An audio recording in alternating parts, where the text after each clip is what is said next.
Nunca imaginé que el momento más feliz de mi vida, descubrir que estaba embarazada, se convertiría en el más devastador. Aquella mañana de primavera en Madrid, el test de embarazo mostró 2 líneas rosas que cambiaron mi mundo para siempre. Sentí que mi corazón se expandía con una alegría indescriptible mientras las lágrimas recorrían mis mejillas. Después de 3 años intentándolo, por fin Mateo y yo íbamos a ser padres.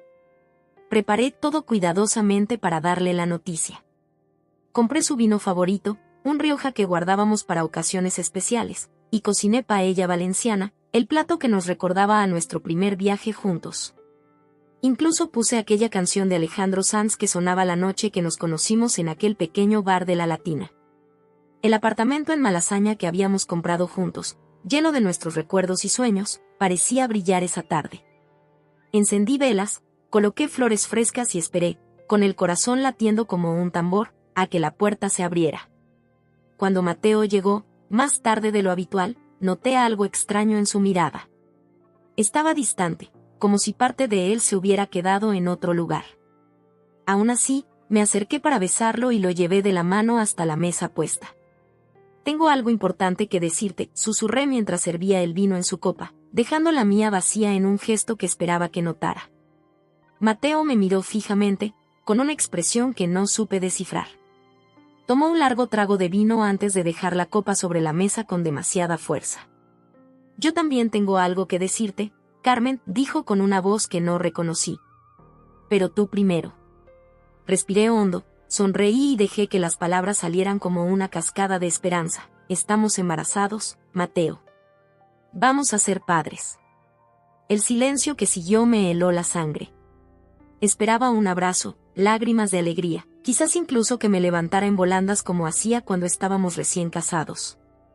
Pero lo que obtuve fue una mirada gélida que me atravesó como un puñal. «¿De quién es?», preguntó con una calma aterradora. Sus palabras me golpearon como una bofetada. «¿Qué estás diciendo, Mateo? ¿Es tuyo, nuestro bebé?». Se levantó tan rápido que la silla cayó al suelo con estrépito. «No me mientas, Carmen. Hace meses que apenas nos tocamos. ¿Crees que soy idiota? ¿Crees que puedes engañarme y luego atraparme con un hijo que no es mío?». Sentí que me faltaba el aire. 7 años juntos, 7 años construyendo una vida, y de repente todo se derrumbaba bajo mis pies. «Mateo, por favor, estás equivocado. Nunca te he sido infiel, jamás lo haría». «¿Y qué hay de esas llamadas que cortas cuando entro a la habitación? ¿Y esas reuniones que duran hasta la madrugada? ¿Crees que no me doy cuenta cuando mientes?». Me quedé paralizada, incapaz de comprender cómo mis horas extras en la galería de arte donde trabajaba se habían transformado en su mente en algo siniestro. Como las llamadas con mi hermana Ana, que estaba pasando por un divorcio difícil y necesitaba discreción, se habían convertido en pruebas de traición. «No vas a quitarme mi dinero, ni mi apartamento», continuó, cada palabra más dura que la anterior. «No voy a mantener al hijo de otro». Mis manos volaron instintivamente a mi vientre, protegiendo a ese pequeño ser que ya amaba con todo mi corazón. «Mateo, por favor, escúchame. Es nuestro hijo, puedo demostrártelo». Pero ya no escuchaba. Se dirigió a nuestro dormitorio y, para mi horror, sacó una maleta que ya estaba preparada. La comprensión me golpeó como una ola. Esto no era una reacción impulsiva. Él ya había planeado irse. «¿Cuánto tiempo llevas con esa maleta lista?», pregunté con un hilo de voz. «Lo suficiente», respondió sin mirarme. «Me voy a quedar con Miguel unos días. No me busques, no me llames. Mi abogado se pondrá en contacto contigo». «¿Abogado?». «Mateo, somos marido y mujer, vamos a ser padres. No necesitamos abogados, necesitamos hablar». Se detuvo en la puerta y me miró por última vez. No había amor en sus ojos, solo un frío desprecio que nunca olvidaré. «No voy a pagar por un hijo que no es mío. Estás sola en esto, Carmen». La puerta se cerró con un golpe seco que resonó en todo el apartamento, en todo mi cuerpo, en toda mi alma. Me quedé mirando la mesa puesta, las velas que aún ardían, la paella intacta, el vino derramado sobre el mantel blanco como una herida abierta. Mis piernas cedieron y caí al suelo. Los sollozos sacudieron mi cuerpo mientras abrazaba mi vientre, susurrando promesas a mi bebé. Promesas de amor, de protección, de un futuro que ahora tendría que construir sola. Las horas pasaron. La noche cayó sobre Madrid, y las luces de la ciudad se filtraron por la ventana, dibujando sombras extrañas en las paredes que antes me resultaban tan acogedoras. Ahora parecían las paredes de una prisión, testigos silenciosos de la destrucción de mi vida. Intenté llamar a Mateo varias veces, pero su teléfono estaba apagado. Llamé a Miguel, su mejor amigo, pero tampoco contestó. Era como si de repente me hubiera convertido en una leprosa, alguien a quien todos evitaban. Esa noche no dormí. Me quedé sentada en el suelo de nuestro salón, rodeada de los restos de lo que debería haber sido una celebración, preguntándome cómo era posible que el amor de mi vida, el hombre con quien había compartido todo, pudiera creerme capaz de tal traición. ¿Qué había pasado para que la confianza se rompiera de forma tan brutal? ¿Quién le había llenado la cabeza de dudas y sospechas? Con el amanecer llegó una extraña calma. Una aceptación fría y dolorosa de que mi vida, tal como la conocía, había terminado.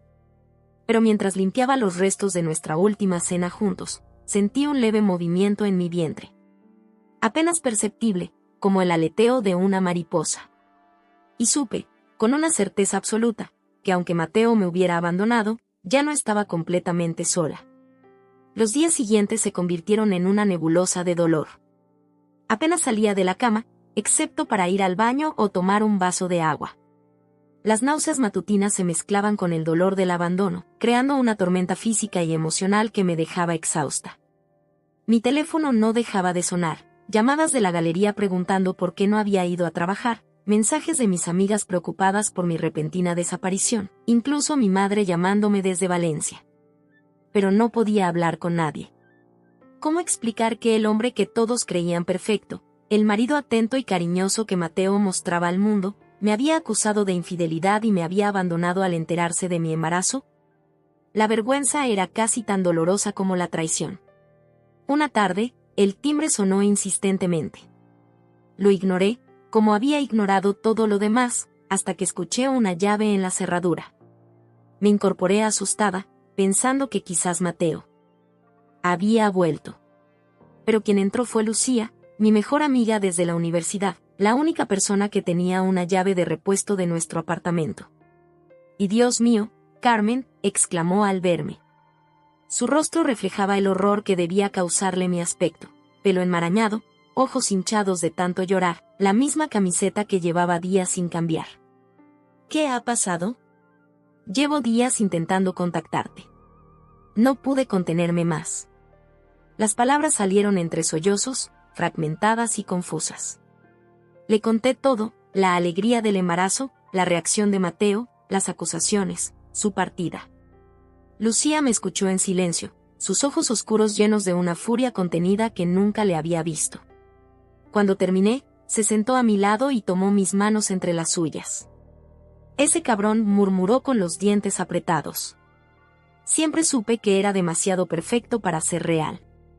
«Le amo, Lucía», confesé, sintiendo como las lágrimas volvían a brotar.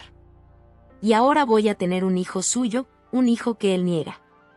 «Carmen, mírame», dijo con firmeza. «No estás sola en esto. Tienes a tus amigos, a tu familia. Y ese bebé tiene una madre que ya lo ama más que a nada en el mundo. Es lo único que importa ahora». Esa noche, Lucía se quedó conmigo. Limpió el apartamento, me preparó una sopa caliente y me obligó a ducharme. Pequeños actos de normalidad que parecían imposibles unas horas antes. Mientras cenábamos en silencio, sentí una pequeña chispa de vida volver a mí. No era alegría, ni siquiera esperanza, pero era algo. A la mañana siguiente, desperté antes del amanecer. El apartamento estaba en silencio, Lucía dormía en el sofá. Me levanté con cuidado y me acerqué a la ventana. Las calles de Madrid comenzaban a despertar, un barrendero limpiando la acera, los primeros coches, las luces de las panaderías encendiéndose. Me quedé allí, observando cómo el mundo seguía su curso, ajeno a mi dolor. Y entonces, como había sucedido días atrás, sentí ese pequeño movimiento en mi vientre. Mi mano se posó instintivamente donde había sentido el aleteo, y fue entonces cuando algo cambió dentro de mí. Este bebé, esta pequeña vida que crecía en mi interior, no había pedido nacer en medio de esta tormenta. No merecía un padre que lo negaba ni una madre consumida por el dolor. Merecía todo lo contrario, amor, seguridad, un hogar feliz. Y si Mateo no iba a proporcionarle eso, entonces tendría que hacerlo yo sola. Me miré en el espejo del pasillo, realmente me miré por primera vez en días. Mis ojos estaban hundidos, mi piel pálida, pero detrás de esa máscara de dolor, vi algo que no esperaba: determinación. La misma determinación que me había llevado de un pequeño pueblo de Andalucía a Madrid para estudiar historia del arte. La misma que me había conseguido un trabajo en una de las galerías más prestigiosas de la ciudad. La misma que me había permitido enamorar a Mateo Vega, el arquitecto más codiciado de nuestro círculo social. No era débil. Nunca lo había sido. Y no iba a empezar ahora. Cuando Lucía se despertó, me encontró vestida, peinada y haciendo una lista en la mesa de la cocina. «Buenos días», dije sin levantar la vista. «Necesito tu ayuda con algunas cosas». Su expresión de sorpresa se transformó en una sonrisa lenta. «Lo que necesites, amiga. Primero, necesito un abogado. Uno bueno. Mateo mencionó que su abogado se pondría en contacto conmigo, así que debo estar preparada. Mi prima Patricia es abogada de familia. Te la presentaré hoy mismo». Asentí, tachando el primer punto de mi lista. Segundo, necesito volver al trabajo. No puedo permitirme perder mi empleo ahora que voy a ser madre soltera. Hablaré con Isabel, dijo Lucía, refiriéndose a la dueña de la galería. Le diré que has estado con una gripe terrible. Te entenderá. Y tercero, continué, sintiendo como mi voz se fortalecía con cada palabra, necesito un médico. Un buen obstetra que me ayude a asegurarme de que mi bebé está bien. Lucía me miró con una mezcla de asombro y orgullo. ¿Qué ha pasado con la mujer que encontré ayer destruida en la cama? Por primera vez en días, sentí que podía sonreír, aunque fuera levemente. Esa mujer sigue aquí, Lucía. Sigue dolida, sigue amando a un hombre que la ha traicionado. Pero también está esta otra mujer, dije, acariciando mi vientre, la que va a ser madre y no tiene tiempo para ahogarse en lágrimas. Esa misma tarde conocí a Patricia, la prima de Lucía. En su despacho en la calle Velázquez, con vistas a un Madrid que parecía más luminoso que días atrás, le conté toda mi historia. No escatimé en detalles, por dolorosos que fueran. Necesitaba que entendiera exactamente a qué me enfrentaba. Mateo no tiene ninguna base para negarte la paternidad, me aseguró después de escucharme. Un simple test lo demostrará. Y legalmente, tienes derecho a la mitad de todos los bienes adquiridos durante el matrimonio, incluyendo el apartamento. Sin mencionar la pensión alimenticia para el bebé. No quiero su dinero, dije con firmeza. Solo quiero lo que es justo para mi hijo. Patricia sonrió con una mezcla de comprensión y determinación profesional. Y eso es exactamente lo que vamos a conseguir. Lo justo para tu hijo, y para ti, Carmen. Cuando salí de su despacho, sentí por primera vez que el futuro, aunque incierto y diferente a todo lo que había imaginado, podía contener algo más que dolor. La tormenta dentro de mí no había amainado por completo, pero ahora podía ver pequeños rayos de luz atravesando las nubes más oscuras. Esa noche, acostada en la que una vez fue nuestra cama, hablé por primera vez conscientemente con mi bebé. Le prometí que, pasara lo que pasara, nunca le faltaría amor. Que lucharía por darle la vida que merecía. Que aunque su padre nos hubiera abandonado, yo nunca lo haría. Y mientras susurraba estas promesas en la oscuridad de la habitación, sentí como la tormenta dentro de mí se transformaba lentamente en algo diferente. Ya no era solo dolor y rabia. Era también fuerza, determinación y un amor tan profundo que ninguna traición podría destruir jamás. Las semanas siguientes transcurrieron en un torbellino de actividad. Patricia, mi abogada, se convirtió en mi guía a través del laberinto legal que se avecinaba. Cada mañana, antes de ir a la galería, me reunía con ella para revisar documentos, preparar estrategias y, sobre todo, armarme de conocimiento. En casos como el tuyo, me explicó un día mientras revisábamos extractos bancarios, la documentación es tu mejor aliada. Necesitamos probar dos cosas. Primero, que todos los bienes fueron adquiridos durante el matrimonio con esfuerzo conjunto, y segundo, que no ha habido infidelidad por tu parte. Lo segundo me dolía especialmente. La idea de tener que demostrar mi fidelidad, algo que siempre había dado por sentado en nuestra relación, me resultaba humillante. Pero por mi bebé, estaba dispuesta a tragar ese orgullo herido. Reuní cada factura, cada contrato, cada documento que pudiera demostrar nuestra vida compartida. El piso en Malasaña que habíamos comprado con tanta ilusión 3 años atrás, los muebles que habíamos elegido juntos, las cuentas conjuntas donde ambos depositábamos nuestros sueldos. 7 años de vida compartida reducidos a papel y números. En la galería, Isabel me recibió con un abrazo cuando regresé. No hizo preguntas, aunque sospecho que Lucía le había contado parte de la historia. Tómate el tiempo que necesites, me dijo. Tu puesto está seguro. Pero yo no quería tiempo. Quería trabajar más que nunca. Necesitaba el dinero, por supuesto, pero también necesitaba la distracción, la normalidad, la sensación de control sobre algún aspecto de mi vida.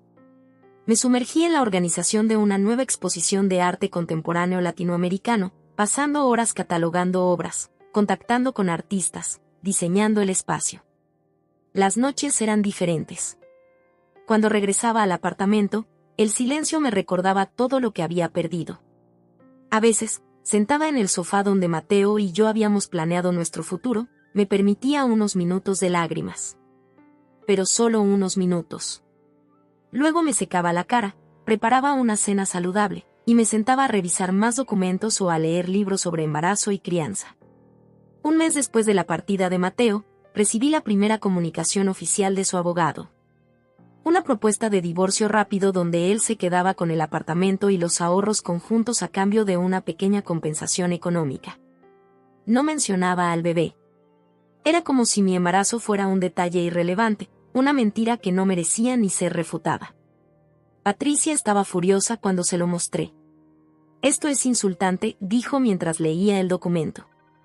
Pero también revela algo importante, está asustado. Sabe que no tiene caso y quiere resolver esto rápidamente antes de que el bebé nazca. Respondimos con nuestra propia propuesta, un test de paternidad prenatal no invasivo, con todas las garantías legales. Si el resultado confirmaba que el bebé era suyo, como yo sabía que sería, exigiríamos la mitad de todos los bienes comunes, más una pensión alimenticia acorde con su nivel de ingresos. ¿Y si se niega al test?, pregunté, temerosa de que Mateo pudiera alargar el proceso indefinidamente. Entonces lo solicitaremos a través del juzgado después del nacimiento, respondió Patricia con una sonrisa confiada. Y su negativa inicial será vista muy negativamente por el juez. 2 días después, mientras catalogaba unas fotografías en la galería, sentí un mareo repentino. Me apoyé en la mesa, respirando profundamente, intentando que pasara. Pero el mundo seguía dando vueltas a mi alrededor. Carmen, ¿estás bien? La voz preocupada de Isabel sonaba lejana. Intenté responder, pero las palabras no salían. Lo último que recuerdo es el suelo acercándose rápidamente a mi cara. Desperté en una habitación de hospital, con el sonido rítmico de un monitor cardíaco y el olor antiséptico que siempre me había provocado ansiedad. Lucía estaba a mi lado, sosteniendo mi mano. ¿Qué ha pasado?, pregunté, mi voz apenas un susurro. Te desmayaste en la galería. Anemia severa, según el médico. No te estás cuidando lo suficiente, Carmen. Las lágrimas acudieron a mis ojos. Estoy intentándolo, Lucía. De verdad que sí. Lo sé, dijo, apretando mi mano. Pero no puedes hacerlo todo sola. Necesitas ayuda. El médico me retuvo en observación durante 24 horas. Me recetó suplementos de hierro y, sobre todo, descanso. Su cuerpo está luchando por 2 ahora, me explicó con amabilidad. Necesita tratarse con más cuidado. Esa noche, sola en la habitación del hospital, tuve tiempo para reflexionar. Había estado tan concentrada en la batalla legal, en demostrar mi valía, en no derrumbarme, que había descuidado lo más importante, mi salud y la de mi bebé.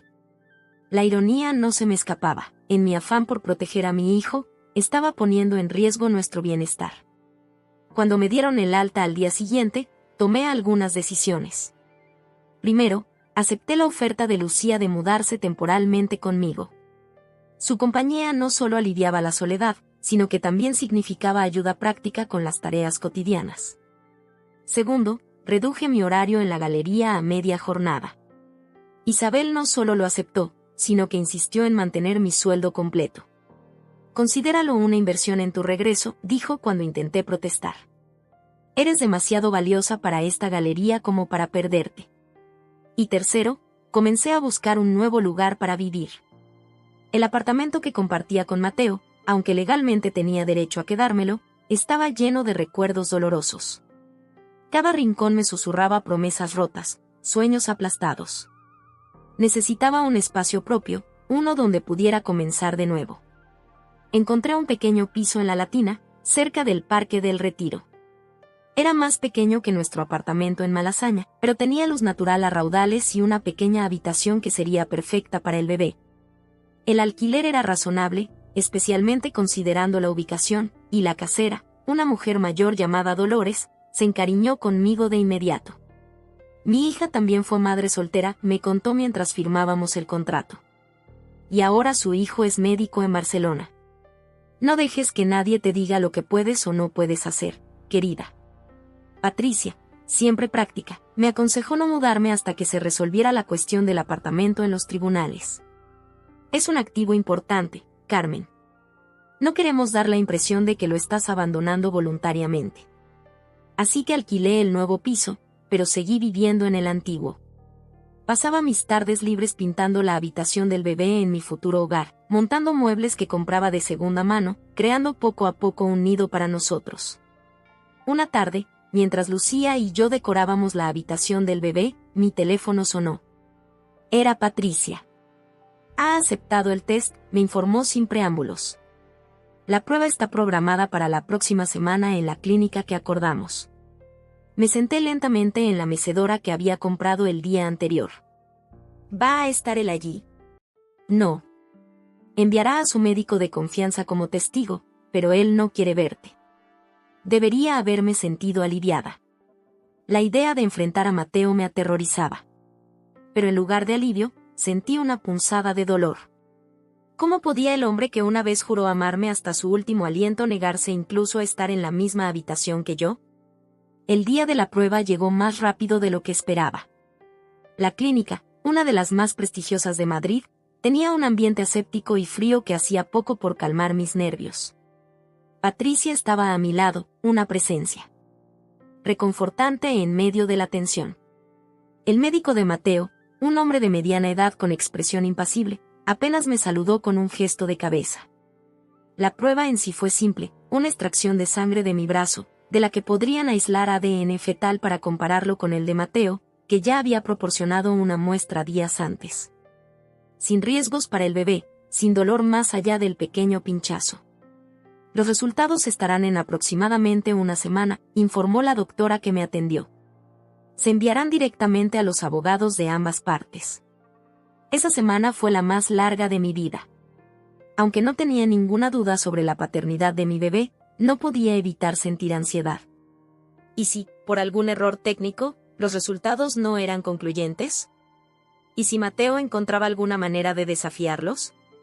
Pero mis temores resultaron infundados. 7 días después, Patricia me llamó con la noticia que ya conocía en mi corazón. El test confirmaba, con un 99,9% de certeza, que Mateo era el padre de mi hijo. Cuando el test de paternidad confirmó lo que yo ya sabía, algo cambió en mi interior. No fue alivio lo que sentí, ni siquiera vindicación. Fue una extraña mezcla de tristeza y fuerza.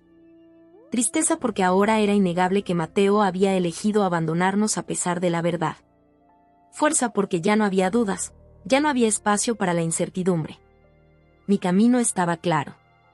La reacción de Mateo llegó a través de su abogado, una fría aceptación de los resultados, seguida de una nueva propuesta económica ligeramente mejor que la anterior. Pero aún muy por debajo de lo que legalmente nos correspondía a mí y a mi hijo. Está jugando al desgaste, explicó Patricia mientras revisábamos los documentos en su despacho. Cree que estás desesperada y acabarás aceptando cualquier cosa con tal de terminar con esto. No sabe lo fuerte que soy, respondí, acariciando mi vientre ya notablemente abultado.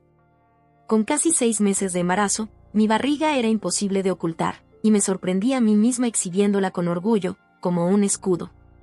Los meses siguientes transcurrieron en una extraña calma.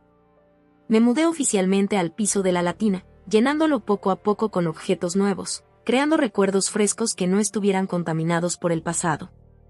Lucía me ayudó con la mudanza y luego regresó a su propio apartamento, aunque seguía visitándome casi a diario.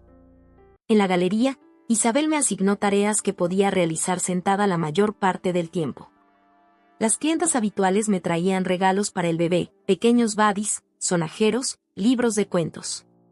Su generosidad me conmovía profundamente, recordándome que aunque Mateo nos hubiera abandonado, no estábamos solos en el mundo.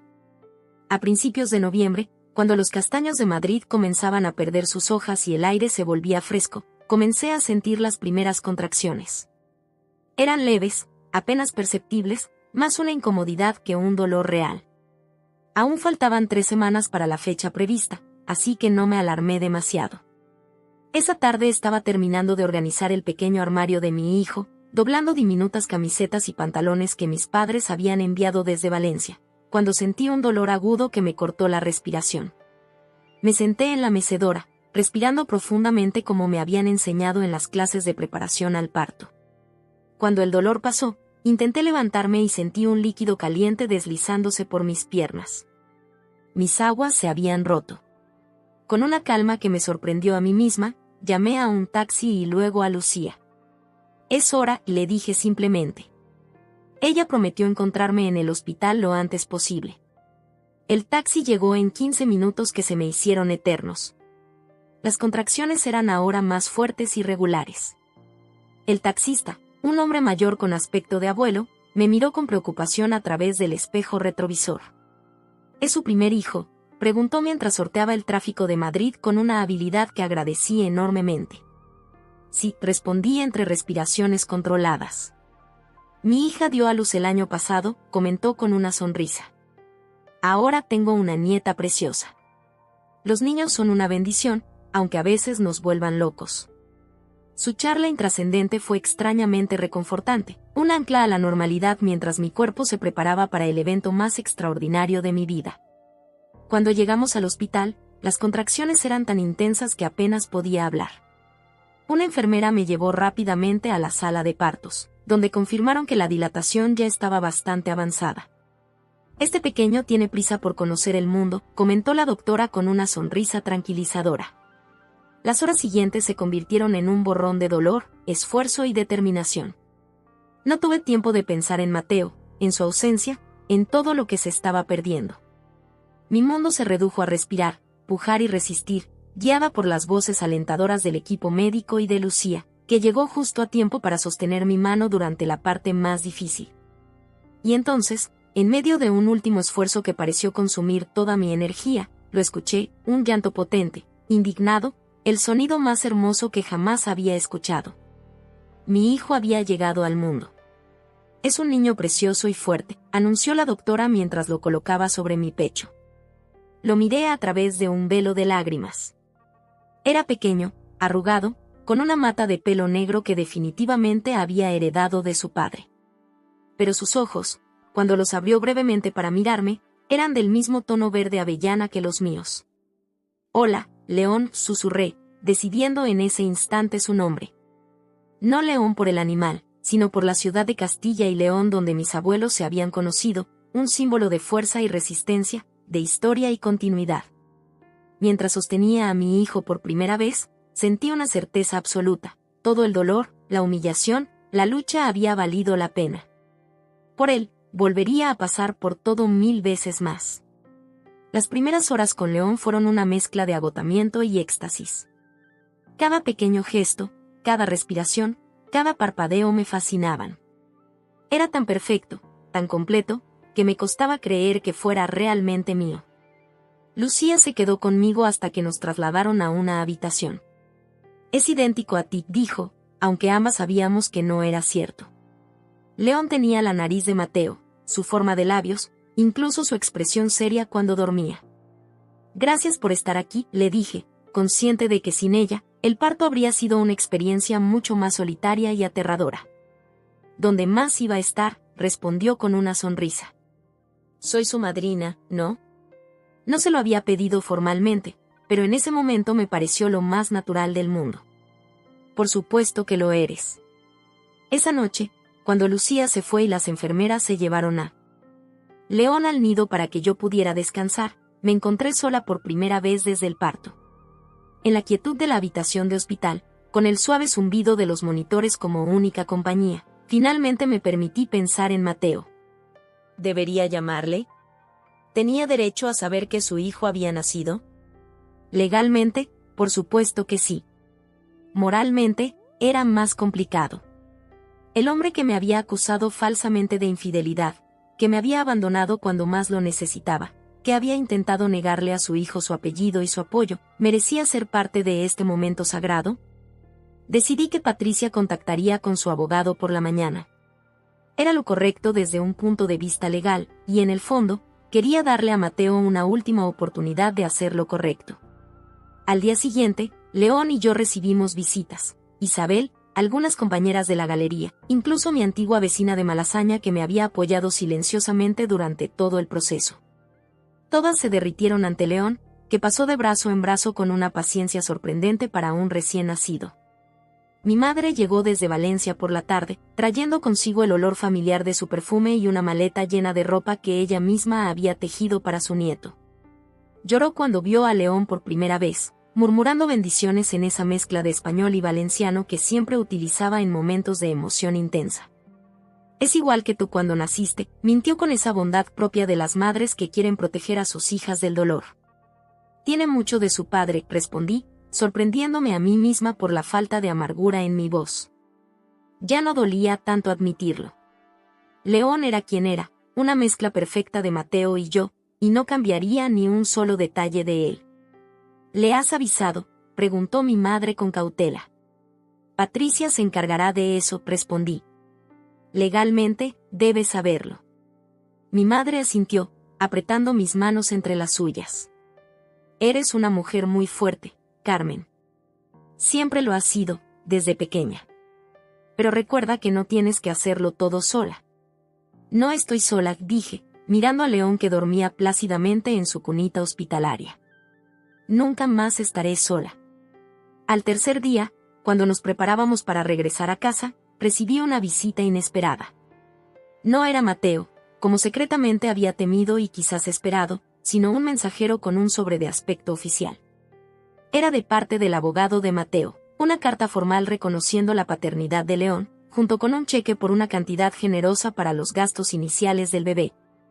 El reconocimiento legal de Mateo llegó como un cheque sin firma emocional, un trámite vacío que cumplía con la letra de la ley pero no con su espíritu. Patricia me aseguró que era una victoria, un paso adelante en nuestra batalla legal, pero para mí tenía un sabor agridulce. ¿Qué clase de victoria era aquella en la que mi hijo obtenía un padre solo en el papel? Devolví el cheque. No por orgullo, aunque admito que lo sentí, sino porque no quería migajas de justicia. Quería todo lo que León merecía, no solo apoyo económico, sino un compromiso legal completo para su futuro. Es una estrategia arriesgada, me advirtió Patricia cuando le entregué el sobresellado para que lo devolviera. Podría interpretarse como un rechazo a su reconocimiento de paternidad. No rechazo su paternidad, respondí. Rechazo su intento de comprar su salida de esta situación con un cheque. Quiero un acuerdo formal, completo y justo. Los primeros días en casa con León fueron un torbellino de emociones, pañales y noches sin dormir. Mi madre se quedó conmigo 2 semanas, enseñándome con infinita paciencia todos los trucos que solo las abuelas conocen, como calmar un cólico con un suave masaje circular, como saber si el llanto era de hambre o de sueño, como bañarlo sin que pareciera que intentaba escapar de mis manos.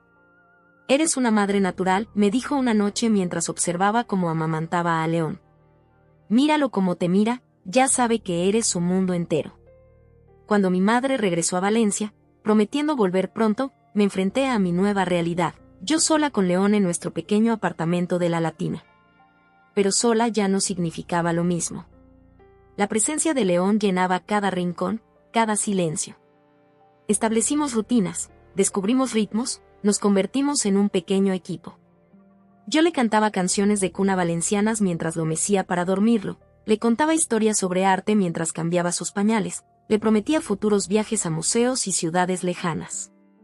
Una mañana, cuando León tenía casi un mes, sonó el timbre. Era sábado, y no esperaba visitas. Lucía tenía llave y siempre avisaba antes de venir. Con León en brazos, me acerqué a la puerta y miré por la mirilla. El corazón me dio un vuelco. Era Mateo. Estaba más delgado que la última vez que lo había visto, con círculos oscuros bajo los ojos y un aspecto general de descuido que nunca antes le había notado.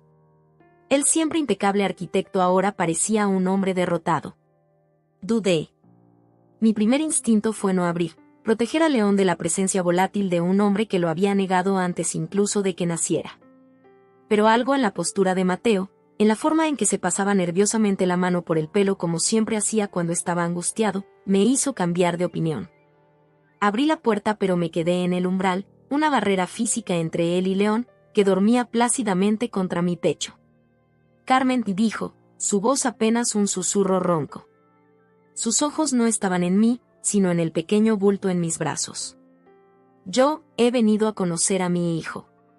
No pedía permiso para entrar, no exigía derechos, no mencionaba abogados ni acuerdos. Solo quería conocer a León. Algo en su humildad, en la vulnerabilidad desnuda de su petición, desarmó parte de mi resentimiento.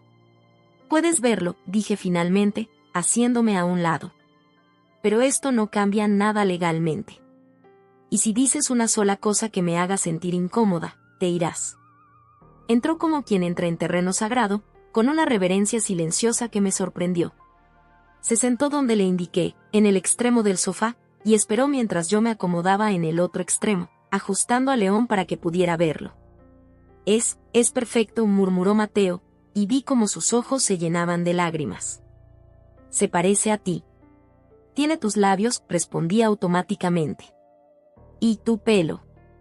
Un silencio incómodo se instaló entre nosotros, lleno de palabras no dichas, de acusaciones y disculpas suspendidas en el aire.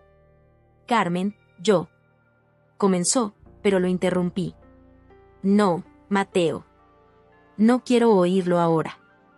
Has venido a conocer a León, y eso es lo único que va a pasar hoy.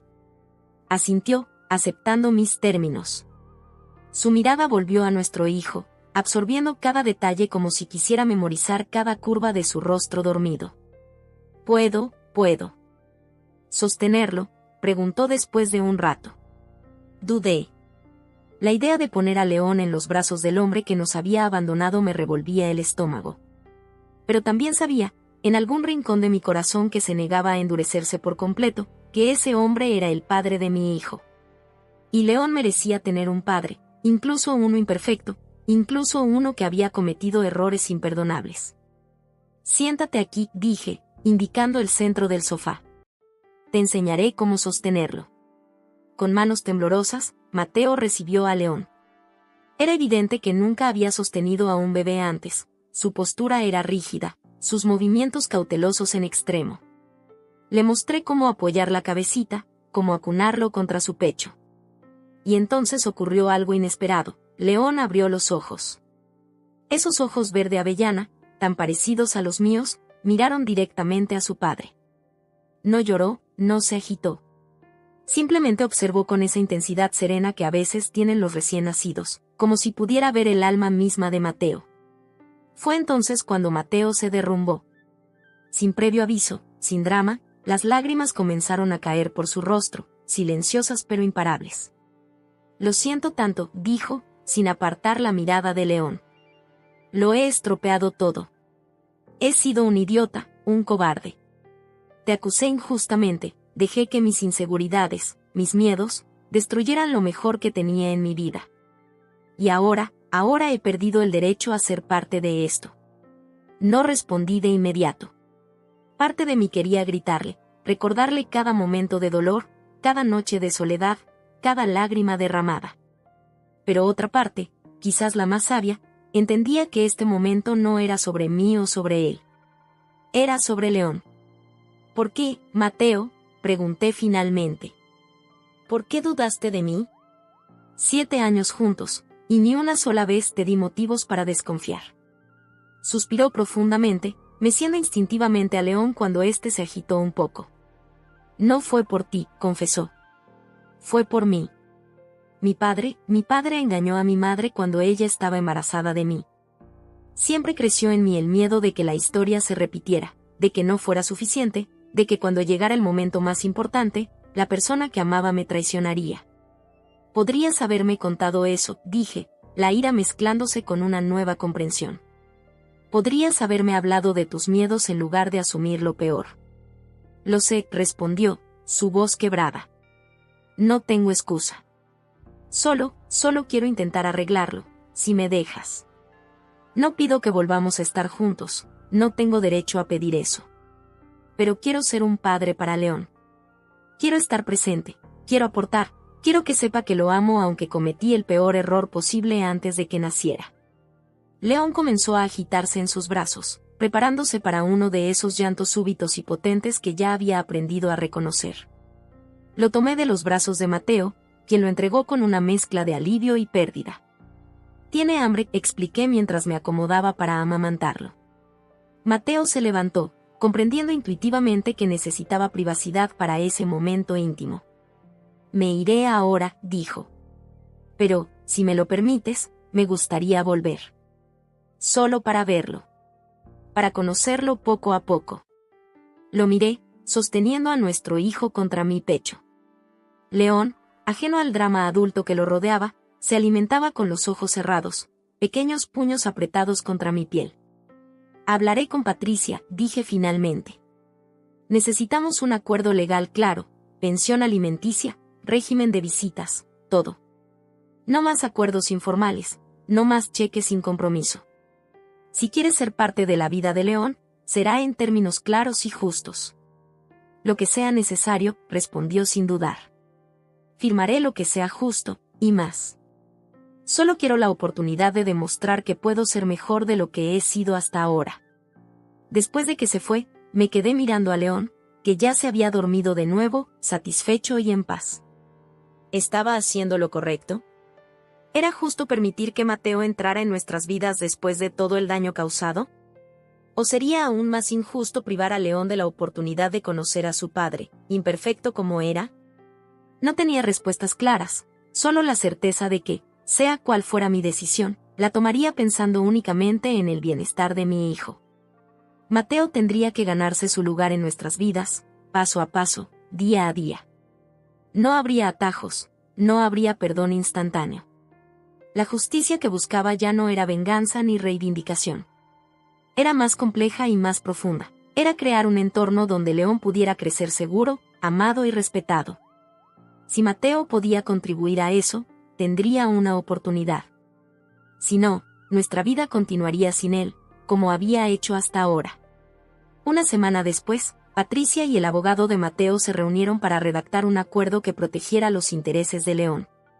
Mateo aceptó todas nuestras condiciones sin objeción: una pensión alimenticia generosa, un fondo para la educación futura de León, visitas supervisadas durante los primeros meses que podrían ampliarse gradualmente si todo iba bien.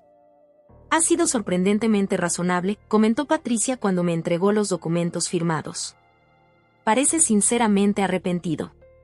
«El arrepentimiento es fácil», respondí mientras firmaba mi parte del acuerdo.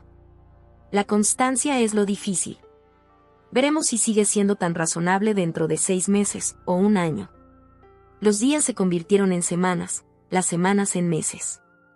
León crecía a un ritmo que me parecía imposible. Cada mañana descubría algo nuevo en él, un gesto, una sonrisa, un sonido. A los 3 meses, su sonrisa se volvió consciente, iluminando toda la habitación cada vez que me veía entrar. A los 4, comenzó a girar sobre sí mismo en la cuna, inquieto y curioso. A los 5, sus primeros intentos de sentarse me llenaron de un orgullo casi ridículo, como si hubiera inventado algo nunca antes visto. Mateo cumplió su palabra, al menos inicialmente. Aparecía puntualmente para sus visitas programadas, siempre con algún pequeño regalo para León, un sonajero, un libro de tela, un peluche. Se sentaba en el suelo de la habitación de León y jugaba con él, hablándole con esa voz especial que reservamos para los bebés. Yo siempre estaba presente, observando desde una distancia prudente, lista para intervenir si era necesario, aunque nunca lo fue. Veía cómo se esforzaba por establecer una conexión con León, y como León, con esa capacidad infinita de los bebés para aceptar el amor sin preguntas, respondía a sus atenciones. Era doloroso y hermoso a la vez, como tantas cosas en mi nueva vida. Mientras tanto, yo había retomado mi trabajo en la galería a tiempo parcial. Isabel fue increíblemente comprensiva, permitiéndome traer a León algunos días y trabajar desde casa otros. El arte, que siempre había sido mi pasión, adquirió un nuevo significado. Ya no era solo mi escape o mi vocación, sino también el medio por el que podía proveer un futuro para mi hijo. La primavera llegó a Madrid con una explosión de color y vida. El Parque del Retiro, a pocos minutos de nuestro apartamento, se convirtió en nuestro refugio de fin de semana. Allí, tumbado sobre una manta bajo los árboles centenarios, León descubría el mundo con asombro, las hojas danzando al viento, los pájaros cantando, las risas de otros niños jugando cerca. Un domingo particularmente hermoso, mientras paseábamos por el estanque, me encontré pensando en lo mucho que había cambiado mi vida en poco más de un año. El dolor agudo de la traición de Mateo se había transformado en algo diferente, menos inmediato pero más profundo, una cicatriz que ya no dolía constantemente, pero que había alterado para siempre la forma en que veía el mundo, el amor, la confianza. Carmen. Una voz familiar me sacó de mis pensamientos. Era Miguel, el antiguo mejor amigo de Mateo, el mismo que no había respondido a mis llamadas cuando todo explotó. Se acercó con evidente incomodidad, los ojos fijos en León, que dormía plácidamente en su carrito. «Tu hijo es precioso», dijo después de un silencio incómodo. «Gracias», respondí secamente. No sentía la necesidad de facilitar las cosas. Miguel había sido como un hermano para mí durante años, y luego había desaparecido cuando más lo necesitaba. «He querido llamarte 1000 veces», continuó, pasándose la mano por el pelo en un gesto que me recordó dolorosamente a Mateo. Pero no sabía qué decir. «Mateo es mi amigo desde la universidad, ¿y cuando me contó su versión de la historia?» «Me juzgaste sin escucharme», completé por él. «Decidiste que era culpable». Asintió, avergonzado.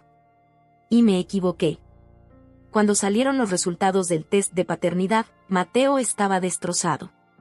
No por tener que pagar o por las implicaciones legales, sino porque finalmente comprendió la magnitud de su error, de lo que había perdido por sus miedos irracionales. «¿Por qué me cuentas esto ahora?», pregunté, genuinamente curiosa. «Porque te debo una disculpa», respondió simplemente. «Y porque quería que supieras que Mateo realmente está intentando cambiar. No para recuperarte, sabe que eso es imposible, sino para ser el padre que León merece». No supe qué responder. Parte de mí quería creerlo, por León. Otra parte, más cautelosa, recordaba demasiado bien la facilidad con que Mateo había descartado 7 años de amor y confianza. «El tiempo lo dirá», dije finalmente. «Por ahora, lo único que importa es que León esté bien». Miguel asintió y, después de acariciar suavemente la mejilla de León, se despidió, dejándome con pensamientos encontrados y preguntas sin respuesta. Esa noche, mientras acostaba a León en su cuna, reflexioné sobre la conversación con Miguel. ¿Estaba Mateo realmente cambiando? Y si lo estaba, ¿cambiaría eso algo para nosotros? La respuesta me llegó con claridad: no. Aunque Mateo se convirtiera en el mejor padre del mundo para León, lo que habíamos tenido estaba irremediablemente roto. El amor es como un espejo, una vez fracturado, aunque puedas pegar los pedazos, las grietas siempre estarán ahí, distorsionando la imagen. Y yo merecía un amor sin grietas, un amor que nunca dudara de mí. Con el verano llegó una oportunidad inesperada. Isabel me ofreció comisariar una exposición importante, un recorrido por el arte contemporáneo español con obras de los artistas más relevantes de las últimas décadas. Era un proyecto ambicioso, exactamente el tipo de desafío profesional que necesitaba. «Será mucho trabajo», me advirtió. «¿Crees que podrás manejarlo con León?». Encontraré la manera, respondí con una confianza que sorprendió incluso a mí misma. Siempre lo hago. Y así fue. Con la ayuda de Lucía, de mi madre que venía desde Valencia para quedarse semanas enteras, e incluso ocasionalmente de Mateo, que ajustó sus visitas para adaptarse a mi nuevo horario, logré sumergirme en el proyecto sin descuidar a León. La exposición fue un éxito rotundo. La noche de la inauguración, con León durmiendo plácidamente en brazos de mi madre en una habitación tranquila que Isabel había acondicionado especialmente, recibí felicitaciones de críticos, coleccionistas y artistas. Mi nombre apareció en revistas especializadas, mi carrera dio un salto cualitativo que nunca hubiera imaginado un año atrás. Estamos orgullosos de ti, me dijo Isabel mientras brindábamos con champán. Has logrado esto mientras criabas a un bebé sola. Eres extraordinaria, Carmen.